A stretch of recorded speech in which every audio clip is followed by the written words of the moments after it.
안녕하세요. 한국학 에세이의 문광입니다. 오늘은 지난 시간에 이어서 계룡산 국사봉 비석의 비밀 두 번째 시간입니다. 오늘은 이제 본격적으로 이 두 비석에 대한 그 상징적인 내용을 좀 한번 비밀을 풀어 헤쳐 볼까 합니다. 물론 이 내용은 제가 처음으로 이제 그 내용을 분석한 것이기는 한데요. 이거를 이제 시작으로 해서 앞으로 많은 사람들이 다양하고 본격적인 연구에 이 발동이 걸렸으면 하는 그런 생각입니다. 그래서 모든 해석은 열려 있기 때문에, 상징은 모든 해석이 열려 있는 것이기 때문에 이것을 보고 해석하는 많은 연구자들의 아주 집단지성의 힘이 필요하지 않을까 이렇게 생각을 합니다. 그래서 계룡산 국사봉 비석의 비밀 두 번째 시간, 이번엔 제목은 이제는 정역을 주목할 때라고 붙여보았습니다. 정역을 알지 못하면 이 비석을 제대로 해석하기 어렵다. 그리고 기존에 고착되어 있는 어떤 사유로만 가지고는, 복희팔계, 문왕팔계의 내용만으로 가지고는 여기 있는 내용은 전혀 알 수가 없다. 이것이 저의 결론이었습니다. 그래서 이 남쪽으로 보고 있는 남두역성과 이 취자, 모일 취자가, 남쪽의 모일 취자가 무엇을 의미하는가라고 하는 부분을 한번 자세하게 볼 필요가 있겠습니다. 오행비에 표현된 금화교역이다. 저는 이 두 비석은 특히 오행비에 표현되어 있는 이 비석, 그 다음에 천지창운비도 마찬가지입니다. 금화교역을 의미하는 것이다. 저는 이렇게 아주 결론적으로 저희 연구 결과를 먼저 말씀을 드리겠습니다. 계룡산 국사봉 정상의 두 비석 가운데 오행비에는 동양학의 상식으로는 도무지 이해할 수 없는 부분이 있다. 오행 가운데 금을 상징하는 서쪽에 남쪽을 상징하는 화가 새겨져 있다는 점이 바로 최대 난제인 것이다. 동양학자들이 역학의 상식을 총동원해도 국사봉 비석을 해부하지 못하는 이유는 바로 이러한 격외의 난해성 때문이다.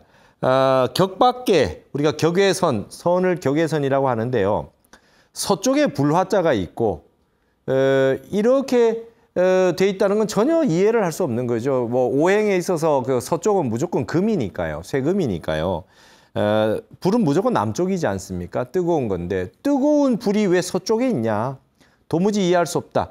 그것을 상징하는 부분이, 저는 이 오히려 서쪽에 화가 있다라고 하는 부분을 딱 보고 금화교역이다라고 하는 것을 알 수가 있었습니다. 뭐냐면 미래 세계는 복희팔계, 문왕팔계 시대에서 이제 정역팔계 시대로 오면은 이제 쇠금이라고 하는 금의 기운과 불화, 화의 기운이 서로 이제 바뀌게 된다. 지난번에 말씀드렸잖아요. 그 거대한 변화 가운데 큰 게 음양이 바뀌고 가불이 바뀐다 그랬어요. 음양이 서로 도치를 하고 그다음에 이제 가불이 도치가 된다 그랬거든요. 근데 여기에 중요한 부분이 하나가 뭐냐면 금과 화가 바뀐다는 거예요. 여러분, 여기에 금은 뭡니까? 이게 음이지요. 그죠? 화는 뭡니까? 이게 양이지요. 양입니다.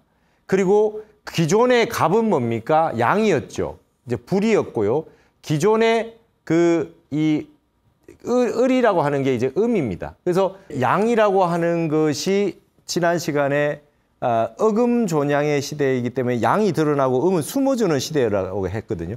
그러니까 말하자면 갑을 가운데, 음양 가운데 누가 갑이냐? 양이 갑이었고요. 근데 양을 대표하는 게 불이었고요. 이게 이제 양이 이제 두드러지게 이렇게 되어 있다가 이것이 바뀐다는 겁니다. 음으로 바뀐다는 거예요. 음이 바뀐다는 거는 이제 양의 기운을 누르고 음의 기운이 드러난다. 음의 기운이 드러나는 것에 대표적인 게 물수, 수겠지만 여기서 정역에서는 금이라고 얘기하는 거죠. 이제 그래서 음이라고 하는 쪽이 이제 변화가 되면서 금과 화가, 금화가 교역이 된다 이렇게 얘기를 했거든요. 이걸 뭐라 얘기하냐면 여기 있는 금은 바로 가을이 되겠고요. 이제 화가 여름이 되겠습니다. 그래서 지구의 변화, 교역이라고 하는 것은, 변화라고 하는 것은 거대한, 아주 거대한 변화가 온다. 빅 체인지, 거대한 변화가 오는데 금과 화의 변화가 온다는 거예요. 그 다음에 하추가 교역이 된다 이런 얘기가 되겠습니다. 이게 바로 정역의 핵심입니다. 그래서 정역에는 김일보 선생이 써놓은 많은 문장 가운데 금화송이라고 하는 게 여러 개가 있습니다. 금화송이라고 하는 시가 여러 차례 시가 등장을 하게 되는 이유가 바로 정역이라고 하는 것은 금화역입니다. 금화교역에 관련된 역학입니다. 그래서 이게 이 서쪽 면에 불이 있다라고 하는 건 이미 금화가 교역됐죠. 서쪽은 금인데, 서쪽은 금기운인데 여기에 불이 들어와 있다는 건 벌써 금화가 뒤집어져 있어 체인지돼 있다라고 하는 부분이 돼 있는데, 이것이 20세기에 들어와서 벌써 계룡산의 국사봉의 이런 비석으로 되어 있다라고 하는 부분이 굉장히 상징적인 부분이다. 우리가 계룡산의 국사봉 이 정상에 올라갔을 때 정역에 있는 내용이 이미 거기에 기록되어 있다라고 하는 것이죠. 굉장히 중요한 내용이 아닐 수 없어요. 여기 보시면 이쪽이 서쪽 면이단 말이죠. 서쪽 면에 화가 있고 부처불자가 있거든요. 이거를 이제 어떻게 볼 거냐? 여기 이제 이 북쪽 면은 1이 돼 있습니다. 북쪽 면은 이 서쪽 면에 불이 있고 부처불자가 있다라고 하는 부분이 이제 이 두 비석을 이해하는데 굉장히 중요한 부분이다. 이게 큰 사상을 담고 있다 이야기할 수가 있겠습니다. 자, 정역의 핵심은 화와 금의 교체입니다. 하지만 오히려 서쪽에 화라는 글씨가 새겨져 있다는 점은 이 비석이 김일부 선생의 정역 사상과 깊은 연관을 맺고 있지는 않을까 짐작하게 만드는 단서가 된다. 정역을 공부한 사람이 아니면은 서쪽 면에 불화가 있다라고 하는 걸 절대로 이해할 수 없을 것입니다. 근데 정역 공부를 많이 해서 이 금화송을 외우고 금화교육이라고 하는 내용을 끊임없이 되새기면서 정역의 내용, 앞으로 지구의 변화, 미래의 상황 이런 것들을 끊임없이 담론의 세계를 혼자서 사유를 하고 있었던 사람은 서쪽에 불이 있다라고 했을 때 단박에 이게 떠오를 수 있는 것이죠. 아래아식에서 그냥 튀어나와야 됩니다. 흉금 유출해서 이걸 이해할 수 있어야 된다고 보여집니다. 정역 한 권의 핵심이 바로 금화교역이기 때문이다. 선천역인 복희역과 문학역에서 후천역인 정역으로 변화하는 가장 큰 특징이 바로 쇠기운과 불기운이 바뀐다는 금화교역이고, 이는 다양한 금화송으로 정역에 기록되어 있다. 금화송이 여러 편이 있다고 그러지 않았습니까? 향후 지구 변화의 핵심은 금화의 교역입니다. 지구의 변화, 우리가 지금 엄청나게 많은 기후 기상 이변들, 이제는 뭐 이변이나 기후 변화가 아니라 이 기상 어떤 재앙이라고까지 얘기하는 디제스터라고 이미 얘기를 하고 있습니다. 서양에서. 이런 시기가 왔는데 이 변화의 가장 큰 핵심은 불기운입니다. 불기운과 이 쇠기운이 어떻게 이제 갈라드느냐. 이 거대한 체인지가 일어난다. 그리고 이것으로 인해서 빅하우스, 거대한 어떤 혼란이 이 지구상에 한번 거대하게 펼쳐지겠다. 그거를 이미 1800년대에 김일부 선생이 정역 8개를 만났고 그걸 책으로 써놓아서 금화송으로 나타난 게 바로 이 정역이라고 하는 책이거든요. 금화교역은 쉽게 말하자면 앞으로 펼쳐진 지구의 변화는 멸망을 향해 나가는 것이 아니라 하추교역을 맞이하고 있을 뿐임을 의미한다.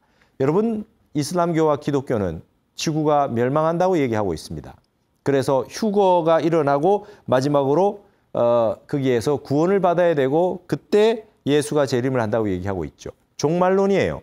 종말론이면 끝난다는 겁니다. 근데 그게 아니라 우리 한국에서 나온 제3의 역학, 복희역, 문학역에 이은 정역이라고 하는 이 세 번째 역에서는 말이죠. 끝나는 것이 아니라 이제 거대한 변화가 오고 있다는 거고, 이 거대한 변화는 여름이라고 하는 세계가 이제 가을로 가고 있다. 가을로 가고 있다는 겁니다. 여름이 가을 되는 거다. 여기에 거대한 변혁이 일어나고 있다. 거대한 변화가 일어나고 있다. 이 거대한 변화는 이 지금 불로써 이루어진 엄청난 변화들이 이제 쇠라고 하는 형태로, 가을의 형태로 변화되고 있는 양상이다. 이렇게 지금 설명하고 있죠. 그걸 우리가 지구의 수명은 아직 반이나 남았고 현재 지구는 여름 상태이며 앞으로 거대한 변화를 거쳐 성숙한 가을로 나아가게 된다는 뜻이다. 여러분, 여름이라고 하는 건 극성기고 아주 뜨겁지만 말이죠. 성숙한 모습은 아닙니다. 전 세계 사람들이 분노가 많고 그다음에 화를 잘 내고 그다음에 욕망, 여름은 욕망을 상징하죠. 욕망, 생장, 무조건적으로 그냥 이 지구의 모든 곳에 그냥 욕망이 투여돼 가지고 모든 걸 돈으로 보고 그냥 영원히 살 것처럼 생장해 나가는 이 여름의 기운과 같다면 이것이 한꺼풀 꺾이고 나서 가을이 와야 성숙이 되는 거죠. 지금은 금화교역입니다. 여름이 겨울 되는 시절이라는 것이죠. 그래서 앞으로 거대한 변화를 거쳐서 성숙한 가을이 된다는 거예요. 붓다가 세상이 온통 불구덩이라는 의미로 삼계가 화택이다. 법화경에 잘 나와 있죠. 삼계가 화택이다. 욕계, 색계, 무색계가 지금 전부 화택이다라고 하는 이 비유를 쓴 것이나 인간의 욕망이 극점에 달하면 말법시대가 된다는 말씀 역시 이와 동일한 설법이다. 지금 불구덩이입니다. 불집이에요. 불집. 지구가 불집입니다. 불집. 화택입니다. 이것이 지금 화택이 아니라 뭐가 됩니까? 금택이 되는 거예요. 이제 이 화택이 금택으로 되어가는 과정. 이것이 바로 지구 변화하고 이게 정역이고 금택이 될 때 성숙한 인간의 시대, 성숙한 삼계가 되어가는 시대에 누가 옵니까? 미륵불이 오시는 거죠. 미륵불이 오시는 거예요. 그래서 계룡산이라고 하는 것이 그 중심이라고 했을 때는 뭡니까? 화택이 금택이 되고 여름이 겨울이 되고 불기운이 쇠기운으로 돼서 성숙한 기운으로 올 때 말법시대, 종말론 이런 것들을 다 거쳐서 거대한 지구의 불의 기운으로 일어나는 모든 에너지 변화가 일어난 뒤에 미륵이 하생하신다. 이렇게 된 거죠. 지구는 종말로 가지 않습니다. 이제 겨우 봄, 여름이 지났어요. 가을, 겨울이 아직 남아 있습니다. 지구의 수명은 반이 남아 있다. 이게 금화교역의 핵심이 되겠습니다. 이제 여름에서 겨울로의 변화, 하추와 금화의 교역, 이제 이해가 좀 되시나요? 현재 지구가 온난화와 관련된 기후변화나 분노와 화병 같은 감정 과잉에 시달리고 있는 것도 불기운이 치성한 여름의 양상이 드러난 것이라고 정역학에서는 설명한다. 즉 오행비의 서쪽에 화가 새겨진 것은 앞으로 욕망의 여름에서 성숙의 가을로 지구의 도수가 변하게 된다는 미래학적 표현으로 읽을 수 있다는 것이다. 서쪽 사면, 지금 이제 동서남북이 이렇게 돼 있으면 여기가 동이고 이쪽 서면이고 이쪽이 남쪽이고 이쪽이 북쪽입니다. 근데 서쪽 사면에 뭐가 있어요? 여기에 불화를 써놨다. 불화를 써놨다라고 하는 측면은 도수가 이제 불이 서쪽으로 간다. 서쪽의 세계로 간다는 거예요. 불이 이제 뭡니까? 가을로 접어들고 있다. 그죠? 여름 기운이 가을로 가고 있다는 걸 그냥 서쪽에 불 하나 딱, 불화라고 하는 글자를 딱 써놓음으로 인해서 바로 하추가 교육되고 있다. 정역의 세계가 오고 있다라고 하는 걸 보여주고 있는 거 아니냐. 도수가 변한다라고 하는 건 점점 각도가 이렇게 바뀌고 있다는 거예요. 여러분, 지구가 태양과의 관계에서 빛의 관계에서 15도씩 각도가 도수가 바뀔 때마다 절기가 하나씩 바뀌죠. 그러면 자, 절기로 보면 이게 뭘까요? 여름에서 가을이 들어와 가지고 각도가 바뀌어 가지고 금화가 교역이 되는 절기가 뭐죠? 입추죠. 입추. 그죠? 입추입니다. 입추. 8월 초에 있는 입추.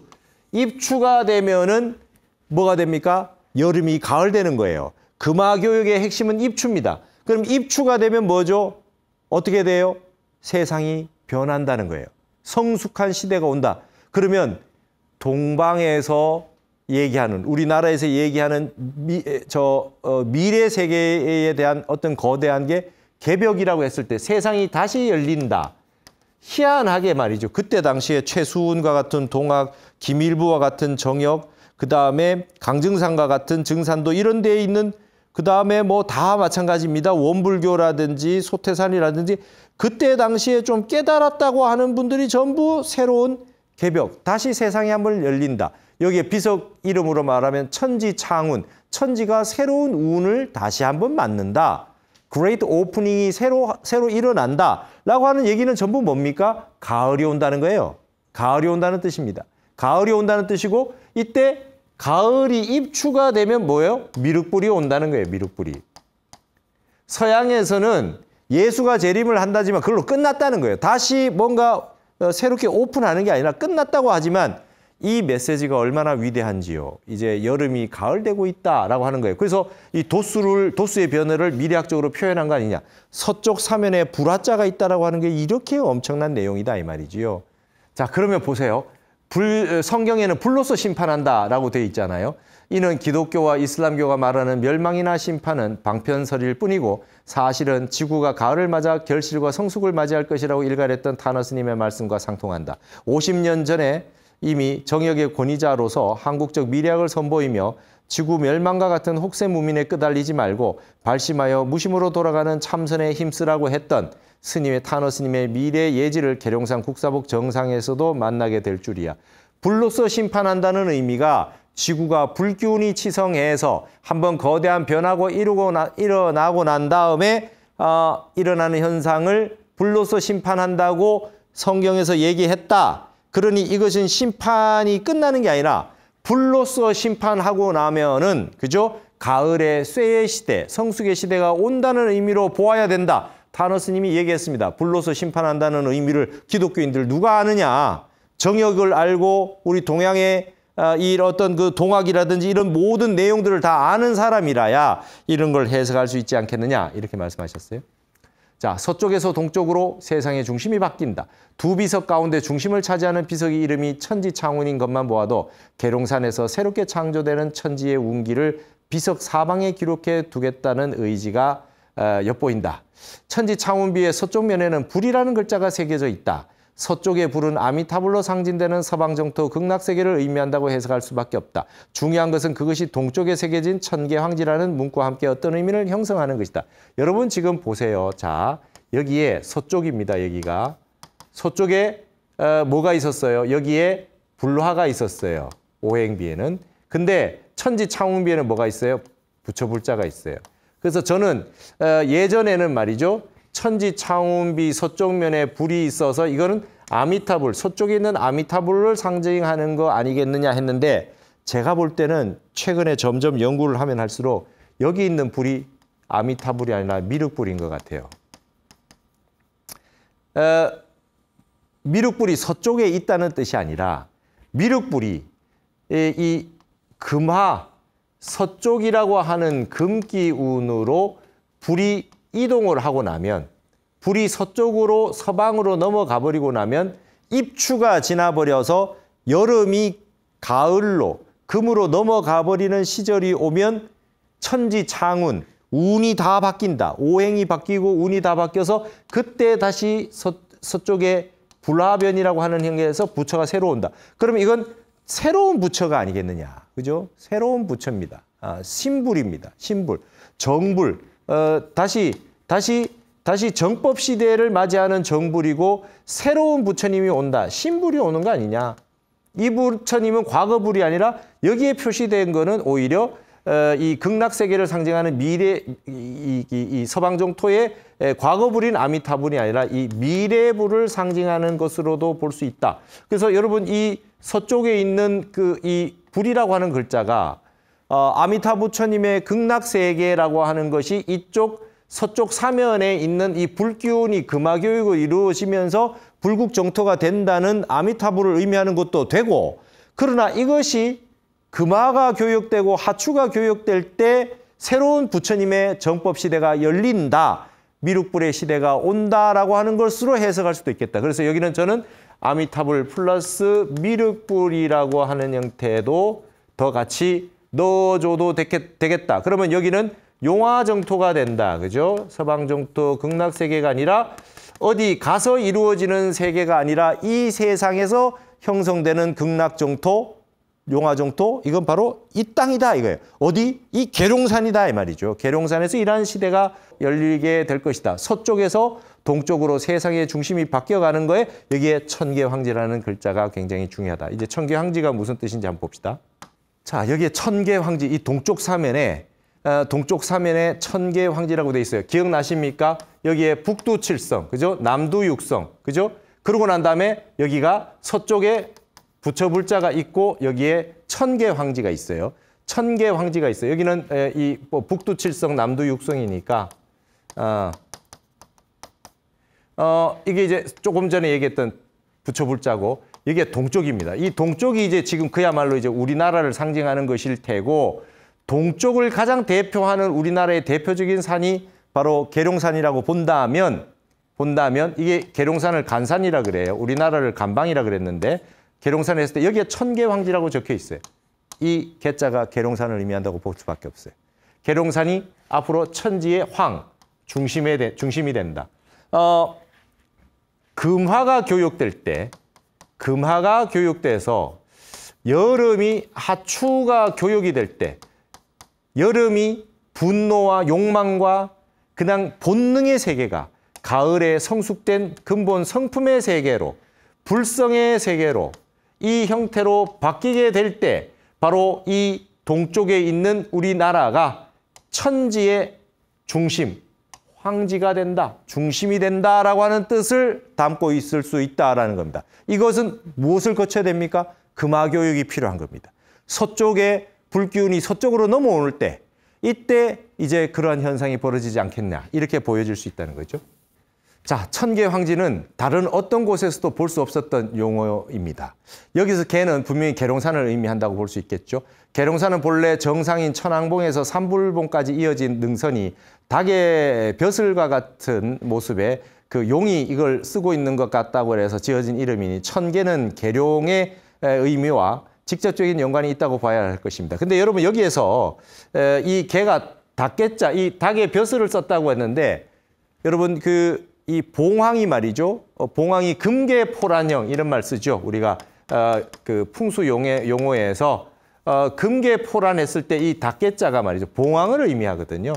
그래서 이 계룡산이라고 하는 건 뭐냐면 용이라고 하는 이렇게 흘러가는 산맥을 이 용의 어떤 이 벼슬 이렇게 용의 용맥이 등이라고 한다면 여기에 위에 우뚝 솟아 있는 이 벼슬을 봉황이라고 볼 수 있죠. 그래서 이거를 뭐라 그러냐면 상제봉, 천왕봉 맨 위에 있는 천왕봉을 상제봉이라고 했어요. 이걸 제자형이라 그래요.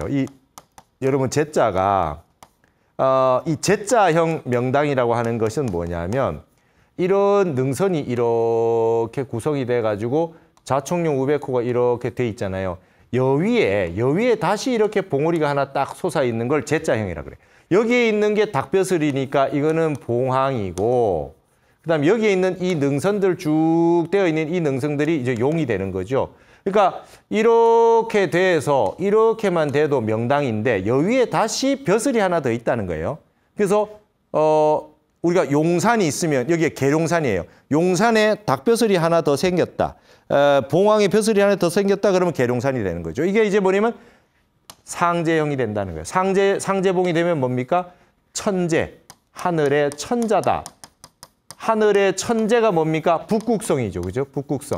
북극성이 되는 것이죠. 하늘의 전체의 북극성을 중심으로 세상이 돌아가니까. 세상의 북극성이 돌아가듯이 이 지구 땅의 하나의 센터가 될 수 있는 이 천재, 하늘의 제왕, 그죠? 상제, 그다음에 그 닭벼슬, 봉황벼슬이 있는 곳이 바로 여기에 계룡산이라는 거죠. 그래서 여기에 계자라고 하는 거는 이런 의미가 있지 않겠느냐. 이 계룡산이 그런 의미를 가지고 있지 않겠느냐. 근데 여기에 황이라고 하는 게 바로 센터다 이 말이에요. 센터, 중심이다. 여러분 그 계룡산에 가면 이 신원사에 중악단이 있습니다. 중악단, 상악단, 중악단, 하악단이 있는데 상악단이 묘양산에, 하악단이 지리산에. 그러면 중악단 그러면 뭐 서울이나 뭐 이 오대산이나 이런 데 있어야 될 것 같은데 이 하단전 있는 여 밑에 그죠? 계룡산이 중악단이라는 거. 이게 황이라고 하는 뜻이 중악이라는 의미와도 이어져 있다. 여러분 신원사 가셔가지고 중악단을 꼭 한번 가보십시오. 천지 우리나라의 모든 산신들의 센터다. 이게 중심이다. 그렇게 기록이 되어 있습니다. 명성황후 기도했던 곳도 있고요. 하늘의 제사를 지냈던 천단도 있고 천계는 용의 의미와 더불어서 천자나 이 황제의 의미를 지닌다고 볼 수 있다. 황지의 황은 오행 가운데 토와 중이다. 가운데다, 센터다. 뭐 중국이 늘 본인들이 중앙이라고 하지만 말이죠. 중앙이 앞으로 그 중앙이 이 땅이 중심이 된다. 이렇게 얘기하는 거죠. 따라서 천계황지는 바로 계룡산이 천재이자 세상의 중심이라는 의미로 해석할 수 있다. 그게 어디 있습니까? 천계황지가 동쪽 사면에 있잖아요. 동쪽에서 나온다 이거네. 동쪽에서. 서쪽은 불기운이라고 하는 형태로 불기운이라는 형태가 이제 서쪽 면으로 넘어오면 입추를 지나고 나면 동쪽에 천재, 황제가 이쪽에서 등장을 한다. 그게 누구라고요? 미륵불이라고요. 이런 식으로 설명할 수 있겠다 이 말이죠. 자, 새로운 시대의 문구입니다. 이 천계 황지는.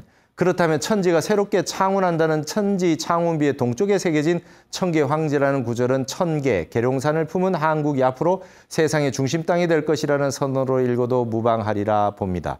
이를 거듭 뒷받침해주는 증거가 바로 옆에 세워진 오행비의 동쪽면에 새겨진 오자, 이 다섯오자입니다. 오는 중앙을 상징하는 황극의 수이자 십과 함께 토와 중의 의미를 가지고 있다. 여러분 비석이 이렇게 동서남북이 비석이 있으면 여기에 말이죠. 동쪽에 이쪽 동쪽 사면에 천계 황지라고 돼 있어요. 여기가 이제 황이란 말이죠.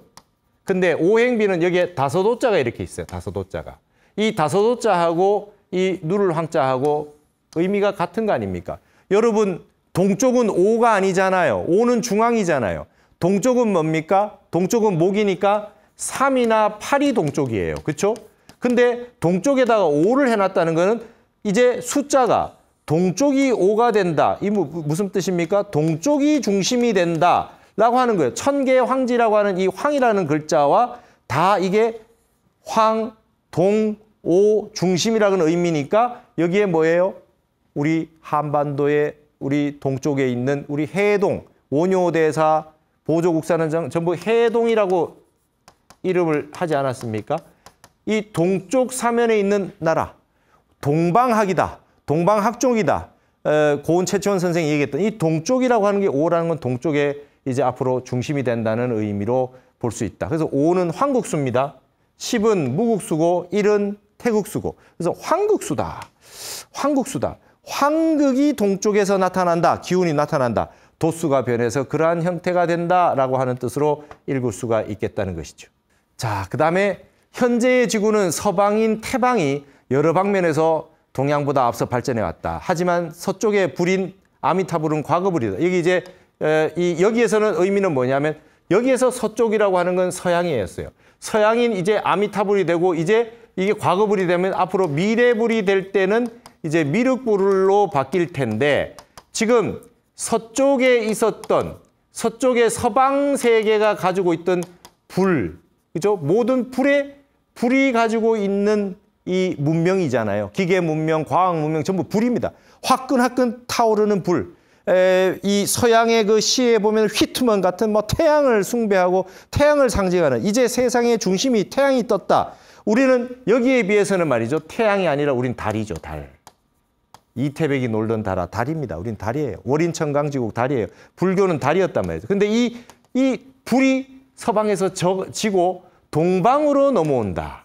동방으로 넘어올 때는 뭐예요? 성숙한 양이 음으로 변하는 세계. 음으로 변하는 세계, 동방의 세계로 변하는 거 아니겠느냐.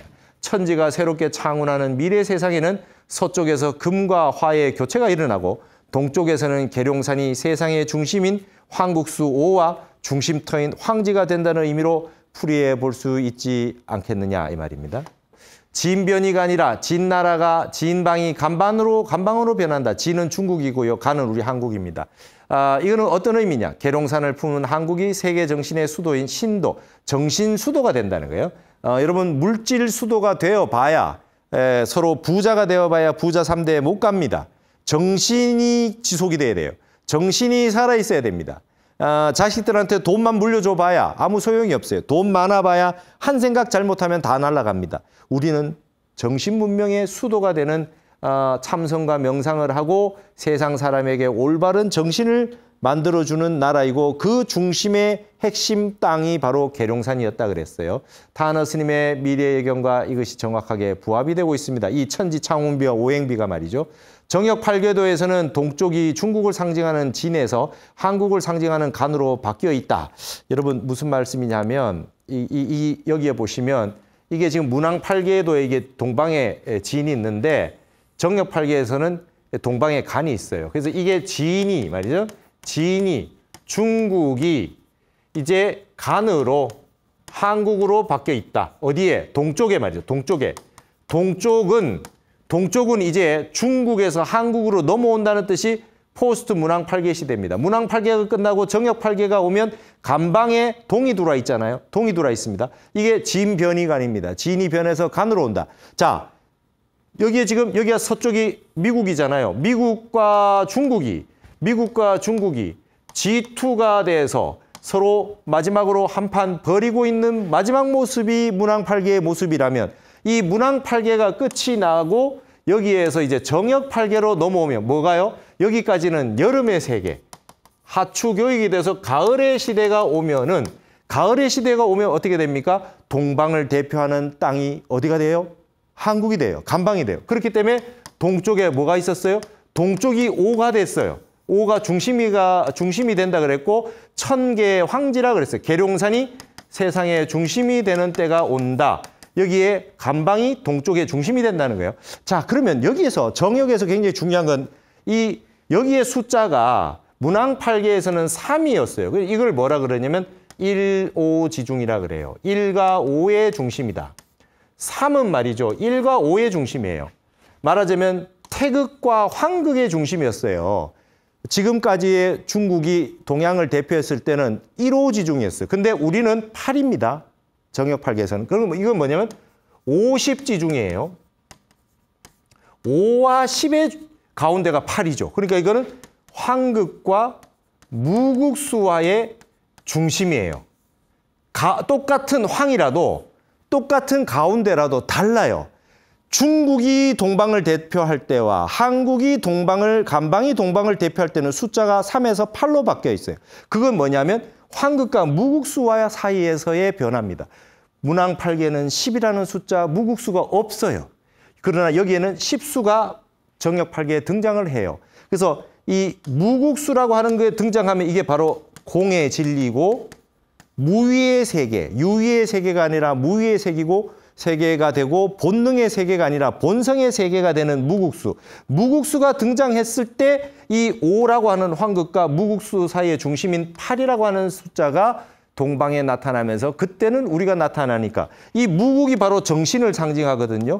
정신을 상징하는 것과 현실을 상징하는 것 사이에서의 중심이 되니까 한국이 세계 정신 문명의 수도가 된다. 동방에 천계 황지가 있고 5라는 숫자가 천지 창운비와 오행비에 있는 것이 아니겠느냐. 이렇게 볼 수 있다는 것이죠. 자, 그래서 여기에 보시면 정역팔계도에서 동쪽의 진이 한국을 상징하는 간으로 바뀌어 있죠. 지금 보셨죠. 국사봉 비석과 정역팔계도를 융합해서 본다면 과거 부린 서방의 아미타불은 그동안 위세를 떨쳤던 서구 물질 문명과 배대가 되고 동쪽은 중국을 이어서 계룡산을 품은 한국이 새로운 정신 문명의 중심으로 부각된다는 뜻으로 해석해 볼 수 있을 것이다. 또 하나의 미스터리가 두 비속의 북쪽에 새겨진 북두칠성과 이 오행비에는 북쪽에 1이 있어요. 남쪽에 새겨진 남두육성과 취라고 하는 글자. 남쪽에 취가 있고 북쪽에 1이 있다는 거예요. 이게 지금 어떻게 된 거냐? 이게 바로 기후변화의 상징이라고 볼 수 있습니다. 북일과 남취. 북쪽에는 1이 있고 남쪽에 취라는 글자가 있는데 이 글자도 정역을 통해서만 알 수 있어요. 이를 해석하려면 김일부 선생이 계룡산에서 비밀을 밝혀낸 정역팔계도를 자세히 살펴볼 필요가 있다. 정역팔계도의 특징 가운데 하나는 문왕팔계도에서의 북과 남이 감리였다가 건곤으로 바뀌어서 천지가 정위에 있다는 것이다. 이게 지금 또 이제 무슨 뜻인지 잘 모르실 수 있는데 여기 한번 보시겠어요? 자, 여기 보시면 여기가 남이고 여기가 북인데요. 리와 감이 돼 있어요. 이거는 이제 불이고 이게 물이에요. 이 남북이 정의가 되어 있지 않아요. 여기는 어떻게 되어 있습니까? 남쪽에 곤이고 북쪽에 건이 되어 있어요. 여기는 건곤이, 여기는 이제 이 건이 있고 여기는 곤이 있어요. 이게 뭐냐 하면 문왕팔계에서는 이 남북에 정확하게 건곤이 있지 않습니다. 음양이 정식으로 되어 있지 않고 불과 물이 있을 뿐이에요. 이것이 이쪽으로 변하게 된다는 겁니다. 어떻게 해요?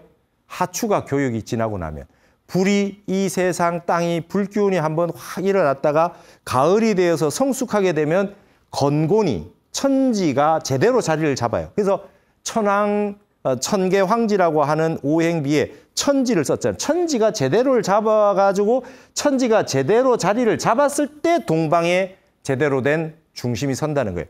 여기는 중국은 동쪽에 중국이 동방을 대표했지만 천지가 제대로 자리를 잡지 못했을 때의 중국이에요. 여기는 건곤이 제대로 자리를 딱 잡고 있을 때의 중심이라는 뜻이 되겠지요. 이게 계룡산이 그 중심이 된다는 어떤 믿음입니다. 계룡산뿐만 아니라 우리나라 전체를 의미하겠죠. 근데 그 중심의 센터가 계룡산이 된다는 의미가 되고요. 그 다음에 넘어가시면 자, 북쪽의 일과 남쪽의 치 보시겠어요? 천지창웅비에서 북쪽의 북두칠성, 남쪽의 남두육성이 제자리를 잡은 것은 포스트 문왕 8개 시대에는 천지가 제자리를 바로잡는다는 발을정자의 의미를 담은 정역과 무관치 않아 보입니다. 여러분 지금 우리가 북두칠성, 남두육성이 있지만 지구가 23.5도 이렇게 기울어져 있어요. 그래서 자북과 진북이 달라요. 우리 지구의 북쪽과 진짜 북쪽이 안 맞아요. 이건 북두칠성, 남두육성을 딱 해놓은 거는 건곤이 정확하게 자리를 잡는다. 건과 곤이 정확하게 자리를 잡는다는 정역팔계의 모습을 의미한다고 볼 수 있고 여기서 북쪽의 일과 남쪽의 치라는 글자가 이제 핵심인데 일은 원래 오액은 여러분 1육수 2칠화 이렇게 얘기합니다. 1과 6이 물이에요. 그 다음 2와 7이 불이에요. 2, 7화란 말이죠. 이거는 역학을 기본적으로 알아야 됩니다. 남쪽의 취는 남쪽의 취라고 하는 이 글자는 말이죠. 반드시 물과 관련이 있을 것이다. 일과 관련이 있죠. 남쪽의 일과 취, 아까 보셨듯이 오와 이 천계 황지 했듯이 이 취라는 글자와 일은 반드시 상관관계가 있다. 전부 물과 관련되어 있을 것이란 말이죠. 여기에 보시면 정역이 이런 말이 있어요. 수속북지 수조남천이라는 구절이 있어요. 조석간만 했을 때 물이 북쪽 땅에서 북쪽 땅에서 불어나고 물이 남쪽 하늘에 몰려온다. 그러니까 이 조석간만, 그죠? 밀물, 썰물이 된다는 건데 물이 북쪽 땅에서 불어나서 남쪽 하늘에 몰려온다는 구절이 있어요. 이 수석북지와 수조남천입니다. 제가 해나온 정역 강의들을 많이 보시면 이게 타너 스님이 핵심으로 지구 변화의 핵심으로 이 구절을 정역 구절을 말씀하셨다는 걸 다 아시게 될 겁니다. 북빙하가 녹아서 북쪽에서 거대한 물이 불어나서 그 물이 모두 남쪽 하늘로 모였다가 폭우와 우박으로 쏟아져 내린다는 뜻입니다. 이게 정역은 천일 임수의 만절필동이로다라는 구절이 있는데 천일이라고 하는 게 이게 일이잖아요. 이 천일의 임수가 10,000번 꺾여가지고 동쪽으로 온다. 일본에까지 녹아 내려올 시점에 지구는 거대한 기상이변과 기후변화를 맞이한다. 북쪽에 있는 북빙하가 다 녹아가지고 그게 남쪽으로 흘러가지고 일본 쪽으로 다 내려오는 시간이 되면 지구에 거대한 변화가 일어난다. 물이 북쪽에 있는 북빙하가 녹아가지고 불어나서 그게 물이 쭉 내려오는 게 아니라 물이 녹았던 물이 남쪽 하늘에 올라갔다가 퍼붓는다. 온 세상이 막 폭우가 쏟아지고 북빙하가 녹는 현상은 뭐 때문입니까? 전부 불기운 때문이겠죠. 불기운. 불 때문에 녹았으니까. 그래서 이 불기운이 가을 기운으로 이 금기운으로 바뀔 때 하추교역이 될 때라고 하는 건 일단 불기운 때문에 이 북방에 있는 그 북빙하가 다 녹아 내려 가지고 남쪽 하늘에 물로 가득 차 있는 순간이 왔을 때 그때 이제 기후 변화가 엄청나게 일어난다. 지금 북빙하가 많이 녹고 있죠. 10년 내지 20년이면 다 녹는다고 하는데 그때가 되면은 뭐가 됩니까? 금화교역이 정확하게 일어난다는 것이죠. 자, 그렇다면 북빙하가 녹는 원인은 뭔가? 앞서 말한 대로 지구가 여름이 돼서 화기운이 치성했기 때문이라는 것이다. 이는 정역 8궤도에서 남과 북에 있는 2007지라고 하는 구절과 관계가 깊다. 이 잠재한 불, 여러분 1육수 2칠화에서 2는 화잖아요. 근데 이거는 말이죠. 7하고 2가 있는데 이건 음화거든요. 이 7이 이게 양화면 이게 그 2는 말이죠. 음이단 말이죠. 음화니까 뭡니까? 드러나지 않은 불이에요. 그러니까 잠재된 불이에요. 잠재된 불 2000이 북쪽으로 들어감으로써 지구의 온도가 상승해서 북빙하가 녹고 그 녹은 물이 결국 남쪽으로 몰려들어 일본까지 흘러내려올 때 지구에 거대한 변화가 생긴다는 말이다. 이래놨어요. 자, 요거를 정역 8궤도에서 한번 보실까요? 여기 보시면 북쪽에 2000이 있잖아요. 그죠? 북쪽 안쪽으로 이 바깥에 있는 게 아니라 북쪽에 2000 잠재한 불이 북쪽 밑에 들어갔잖아요. 우리가 지금 여러분 지구온난화가 바깥에 있는 복사열이 온실효과 때문에 우리 온도가 다 뭐 1도, 1.5도 올라가서 이 지구의 그 온난화가 다 왔다고 100% 말할 수 없고 지구 땅 안에, 멘탈 안에 엄청난 잠재한 불기운이 생겼어요. 왜? 여름이니까. 여름에 불기운으로 인해 가지고 여기가 2000이 생겼는데 이게 북쪽 지역에 가가지고 북빙하를 다 녹이면서 여기에 있는 물이 말이죠. 어디로? 쭉 흘러가지고 남쪽으로 물이 남쪽 하늘에 고였다가 이 물이 일본에까지 내려오게 됐을 때 북빙하가 다 녹으면 거대한 하추교역이 일어난다는 것입니다. 그래서 여기에 수조남천, 수석북지 수조남천이라고 했는 이 정역의 굉장히 중요한 의미 가운데 하나가 이게 바로 이제 어떻게 되냐 하면 이 거대한 불균이 땅속에 들어가서 그 원인이 돼가지고 이제 세상에 어떤 거대한 변화를 이루게 만드는데 이 정역이 앞으로 두드러진 현악, 앞으로 세상의 중심 학문이 되는 시절이 반드시 한번 올 거라고 저는 의심치 않습니다. 그래서 이것이 수조남천은 말이죠. 일은 천일 임수해 만절필동이로다 했던 주역 구절에 그 일이라고 하는 북쪽에 있는 물을 의미하는 거고 임수고 임수는 바닷물처럼 큰 물입니다. 개수는 작은 물이지만 임수는 엄청난 물이에요. 북쪽에서 엄청난 물이 녹는다라는 뜻의 일이죠. 이게 수조남천이다. 남쪽의 하늘로 다 녹아가지고 하늘로 대기하고 있다가 다 쏟아진다. 그러니까 여러분 오행에 말이죠. 남쪽에 취가 있고 북쪽에 오행비에 일이 있다는 건 여기 모인다는 거는 수조남천이다 이거예요. 오행비 북쪽의 일은 천일임수의 의미로 남쪽에 치는 수조남천의 의미로 해석할 수 있는 것은 바로 복희역, 문왕역에 이어서 계룡산 국사봉 자락에서 전 세계 3번째로 등장한 정역에 입각했을 때 비로소 가능한 분석이다. 이 말은 뭐냐면 남쪽이 이제 모든 지구 땅에 있는 모든 북빙하가 다 녹아서 물이라고 하는 일이라고 하는 천일임수가 이쪽으로 다 모여든다. 남쪽 하늘에 모였다가 이제 엄청나게 폭우를 쏟아 부을 것입니다. 그래서 여러분 극한극서가 오고 더울 때 너무 덥고 추울 때 너무 춥고 비도 폭우가 오고 홍수가 나고 그다음에 지진이 일어나고 해일이 생기고 싱크홀이 생기고 이런 모든 것들이 뭐 때문에? 불기운 때문에 생겼어요. 이천이라고 하는 잠재된 불기운으로 인해 가지고 이 지구가 뜨거워져서 여름이니까 화택이 되어 가지고 그 기운이 이 세상에 발현이 됐는데 이것이 남쪽 하늘에 물이 다 모여들어서 다 퍼붓고 나면 그다음에 가을이 온다는 것이죠.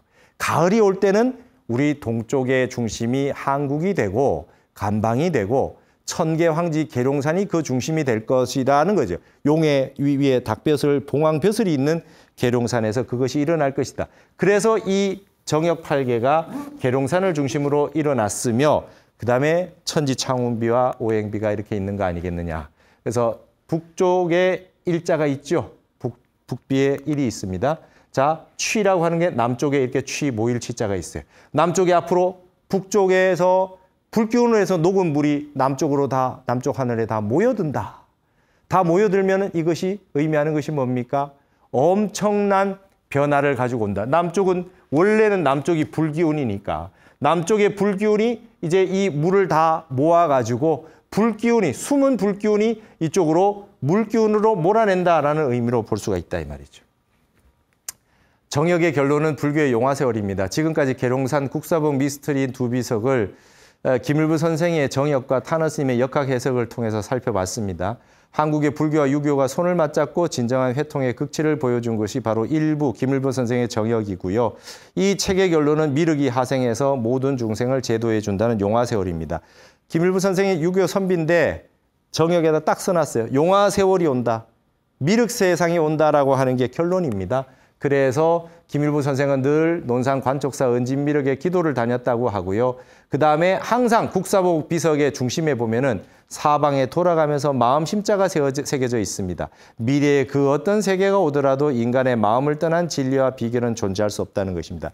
제가 주역도 얘기하고 정역도 얘기하고 김일부 선생, 타너 스님 이런 얘기를 다 하지만 스님이 왜 그런 거 하냐, 역학 이런 거 하냐, 마음 심자 하나 때문입니다. 앞으로 지구에 불균이 도래해가지고 이 분노와 공포와 불안과 엄청난 마음의 심적인 요소들이 다 일어나는데 여기에다가 기상이변까지 옵니다. 그러면 우리가 의지할 수 있는 게 뭐가 있습니까? 무유공포, 원리, 전도몽상하는 거는 마음 심자 하나밖에 없는데 이게 여러분 보시면 여기에 온 사방에 돌아가면서 이 비석 중앙에 마음 심자가 새겨져 있어요. 정역이다, 역학이다, 미래학이다 모든 건 핵심은 뭡니까? 일체유심조. 이 마음 하나에 다 담겨 있다는 걸 설명하기 위한 겁니다.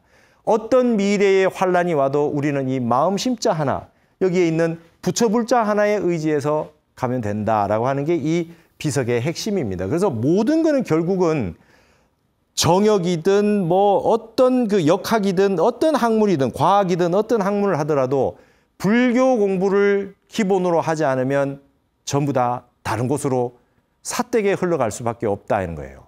다른 종교를 보시더라도 반드시 불교 공부를 한번 해보십시오. 화엄과 선과 불교의 부처님의 말씀을 공부를 하고 난 다음에 그 어떤 학문을 하더라도 이 불교를 놓치면 안 된다는 거죠. 불교가 그 중심에 있겠다. 그래서 제가 최초로 한번 해석해 봤는데요.